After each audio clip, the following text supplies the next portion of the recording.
On August 20th, Sina Finance published an article titled Long Yongtu on the Sino-US game, The Rise Has Brought Us Troubles, How Should We Deal with Americans? Mr. Long is the chief negotiator in China's ascension to the World Trade Organization and a deputy minister of the Ministry of Economy and Trade. The WTO negotiations lasted for 15 years until an agreement was reached in 2001. Long said in the article, "Don't use a Cold War mentality or rigid force of habit style mindset. Don't treat America as a world cop hegemony, and don't say they're the bad guys." A love-hate relationship. Long also revealed a secret accidentally. Although the CCP often labels, quote, Imperial America as the #1 enemy in its propaganda, every generation of the head of the CCP has had admiration towards the US. It's long been known that the first chairman, Mao Zedong, used ping-pong diplomacy to establish relations between China and America.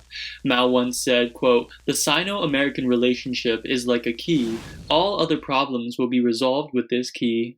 Later, in 1978, top CCP leader Deng Xiaoping brought forward reform to reopen China and visited America just 2 months later. When asked why he visited so soon, Deng responded, "After observing for many years, I've reached a conclusion. In the past several decades, all countries with good relations with the US have become rich." Deng continued, quote, "To a certain extent, everything is good with a nice relationship with America, and everything turns bad if the relations with America turn sour. This is my feeling for many years." Later in the report, Long also called to abandon the rigid Cultural Revolution-styled mindset. That mindset being, quote, "We will embrace anything our enemies are against and object everything that our enemies embrace." In his example, Long pointed to the tense China-USSR relations during the 1970s.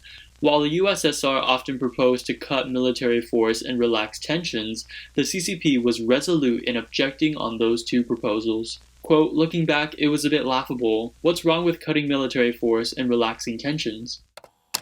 How China can move forward. Mr. Long believed that the Chinese should learn how to be calm, sincere, and peaceful, as even Chinese newspapers talk about how today's Chinese are very impetuous. When dealing with Americans, he said it's important to focus on finding common interests, including that the CCP has had many misjudgments in the US-China relations. For one, Chinese newspapers often claim that Americans have returned to Asia when in fact they never left. As the Deputy Minister of the Ministry of Economy and Trade, Mr. Long, of course, was thinking on behalf of the CCP.